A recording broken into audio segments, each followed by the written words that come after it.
Good morning students.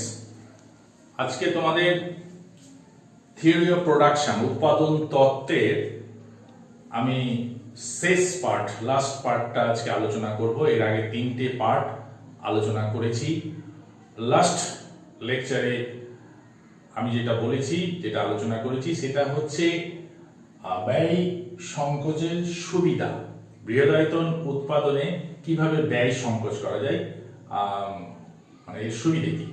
আজকে যেটা আলোচনা করব সেটা হচ্ছে বৃহদায়তন উৎপাদনে ব্যয় বৃদ্ধি জনিত অসুবিধা, অর্থাৎ বৃহদায়তন উৎপাদনে কিভাবে ব্যয়টা বৃদ্ধি হয়ে যাচ্ছে। যেমন ব্যয়টা কমে, একটা কোম্পানি বা একটা উৎপাদন সংস্থা বা একটা শিল্পের যেমন অনেক ক্ষেত্রেই ব্যয় কমে যায় এবং মুনাফা আসে বা প্রফিট আসে, ঠিক একইভাবে কিছু কিছু জায়গায় এই বৃহদায়তন উৎপাদনে ব্যয় বৃদ্ধিও হয়। হ্যাঁ, তাহলে এই ব্যয় বৃদ্ধি জনিত অসুবিধা কি, আজকে সেটা তোমাদের আলোচনা করব। এটা 5 নম্বরের প্রশ্ন, এটা পরীক্ষায় কিন্তু তোমাদের আসতে পারে। ইম্পর্টেন্ট রিলেটেড কোশ্চেন এর আগে, যেমন ব্যয় সংকোচের সুবিধে কি, এটা তো আসেই। হঠাৎ করে দেখা গেল যে সামনে বছর তোমাদের ব্যয় বৃদ্ধিজনিত অসুবিধা কি, এটাও দিয়ে দিতে পারে। কনসেপশনটা তোমাদের আছে কিনা সেটা জানার জন্য। তাহলে প্রথমেই আমরা যেটা আলোচনা করব যে এই যে ব্যয় বৃদ্ধি জনিত অসুবিধা, বৃহদায়তন উৎপাদন। আগের দিনই বলেছি বৃহদায়তন মানে যে শিল্প অনেক বড়, যে উৎপাদন সংস্থা অনেক একটা বড় জায়গায় পৌঁছে গেছে, মানে ক্ষুদ্র মাঝারি নয়, একটা বিশাল একটা জায়গায় পৌঁছে গেছে। তাহলে এই ব্যয় বৃদ্ধি কিভাবে হয়, ব্যয় বৃদ্ধি জনিত অসুবিধাগুলো কি কি। প্রথমে হচ্ছে বাজারগত ব্যয় বাহুল্য। বাজারগত ব্যয় বাহুল্য মানে কি, বাজারের দিক দিয়ে ব্যয়টা কিভাবে বেড়ে যাচ্ছে, এটাকে আমরা মোটামুটি 3টে পার্টে আলোচনা করতে পারি। পয়েন্ট 1 নম্বর, কিন্তু এর মধ্যে 3টে বিষয় আছে। বাজারগত ব্যয় বাহুল্যের 3টে বিষয় আছে। এক, যে একটা উৎপাদন সংস্থা বা একটা শিল্প সংস্থা যে প্রোডাকশন, অর্থাৎ যে দ্রব্যটা উৎপাদন করছে ক্রমশ তার বাজার আছে কিনা, বাজার মানে চাহিদা আছে কিনা, এটা একটা সমস্যা। বাজারের যদি চাহিদা না থাকে তাহলে সে যে উৎপাদনটা করেছে সেটা কিন্তু ব্যয়বাহুল্য হয়ে যাবে, অর্থাৎ সে অতিরিক্ত ব্যয় করে ফেলেছে কিন্তু তার চাহিদা নেই বাজারে। দ্বিতীয় নম্বর যেটা হচ্ছে যে স্থানগত, অর্থাৎ কোনো একটা জায়গায় যদি বাজার না থাকে, বাজারগুলো যদি বিক্ষিপ্ত ভাবে থাকে, তাহলে সেই উৎপাদন সংস্থার পণ্যগুলো, ধরো এইখানে উৎপাদন হচ্ছে, হ্যাঁ, বাজারের চাহিদা এইখানে আছে, তাহলে এইখান থেকে এইখানে দ্রব্য সরবরাহ করতে, অর্থাৎ গাড়ি ভাড়া কিন্তু প্রচুর লেগে যাবে। আবার এই দ্রব্যের যদি বিক্ষিপ্ত বাজার থাকে, এখানে একটা আছে, এখানে একটা আছে, এখানে একটা আছে, এটা আমি তোমাদেরকে বোর্ডে দেখাচ্ছি। ধরো কলকাতার একটি উৎপাদন সংস্থা বা একটি শিল্পের বাজার যদি শুধু পশ্চিমবঙ্গে না থাকে, দেখা গেল সেটা আছে মুম্বাই, আবার সেটা আছে তোমার দিল্লিতে।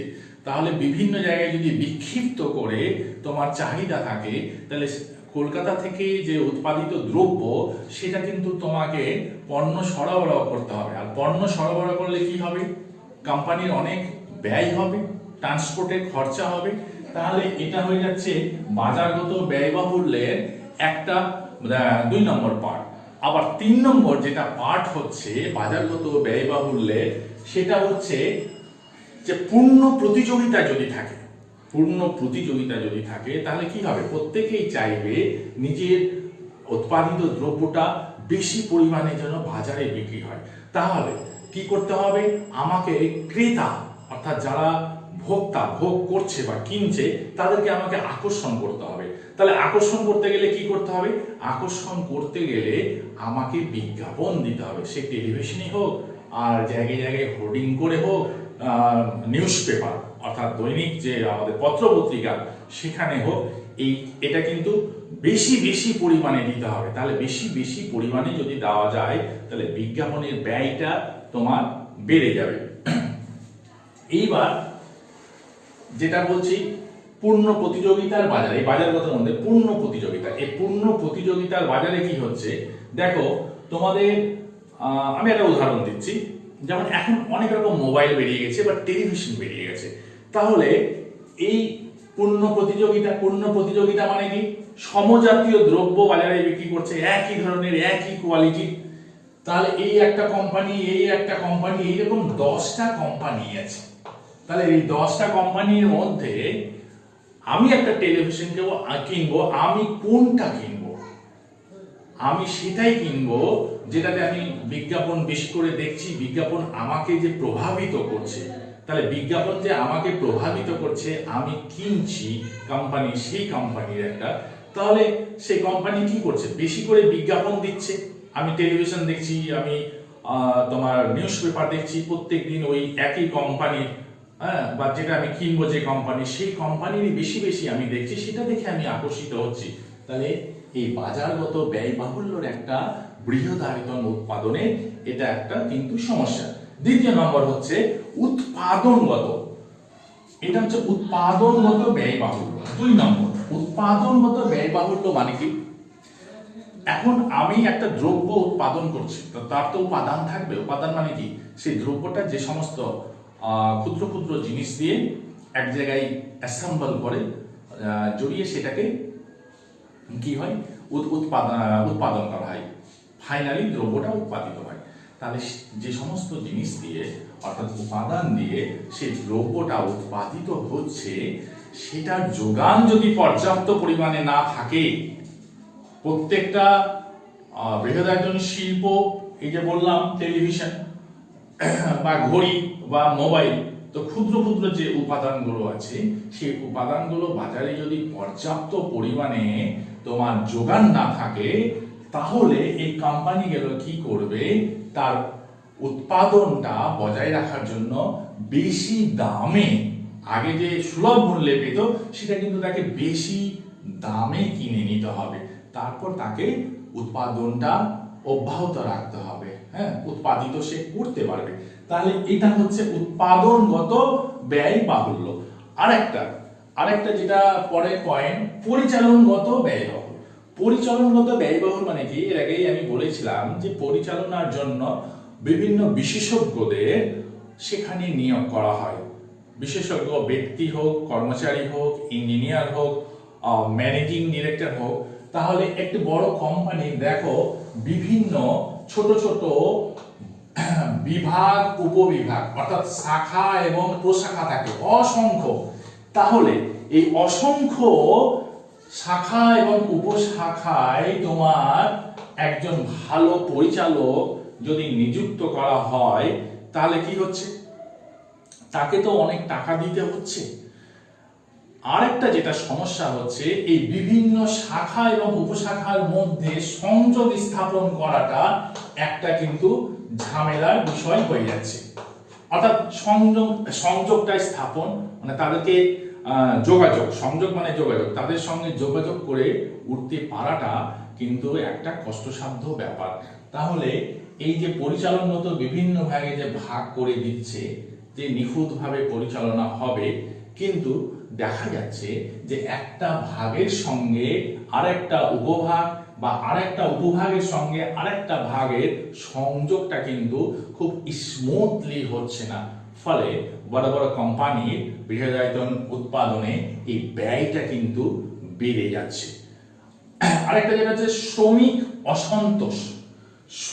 অসন্তোষ। এই বিষয়টা যেটা হচ্ছে, দেখো বড় বড় কোম্পানিতে কি হয়, আগের দিনই বলেছিলাম যে টাকা আসে কোথা থেকে? টাকা আসে ব্যাংকের ঋণ থেকে আসে, আর শেয়ার বিক্রি করে। তো যারা কোম্পানি শেয়ার বিক্রি করে, যারা শেয়ার কেনে, অ্যাকচুয়ালি কিন্তু তারাও প্রকৃত মালিক। কিন্তু দেখো তারা কিন্তু পরিচালনার কাজে তাদের কিন্তু কোন রকম কার্যকর ভূমিকা নেই।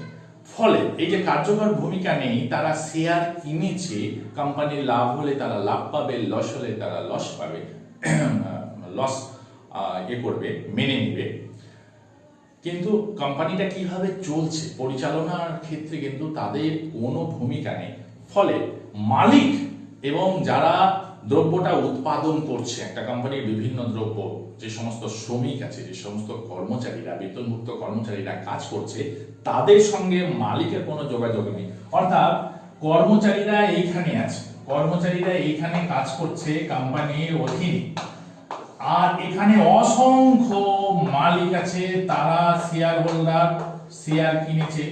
ফলে এইখানে তারা কিভাবে উৎপাদন করছে এই কর্মচারীরা তারা কিন্তু জানে না, খোঁজও তারা রাখে না।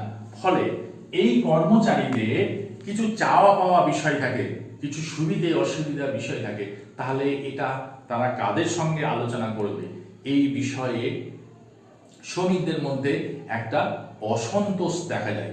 এটাও কিন্তু বৃহদায়তন উৎপাদনের একটা অসুবিধা। কেন তারা এই যে শ্রমিকদের যে রাখছে তাদেরকে তো বেতনমুক্ত কর্মচারী, তাহলে এক্ষেত্রে তাদের ব্যয় হচ্ছে, তাহলে এই যে ব্যয় বৃদ্ধি জনিত এটাও একটা অসুবিধার মধ্যে পড়ছে, যে মাঝে মাঝে শ্রমিক অসন্তোষ দেখা যাচ্ছে। শেষ যে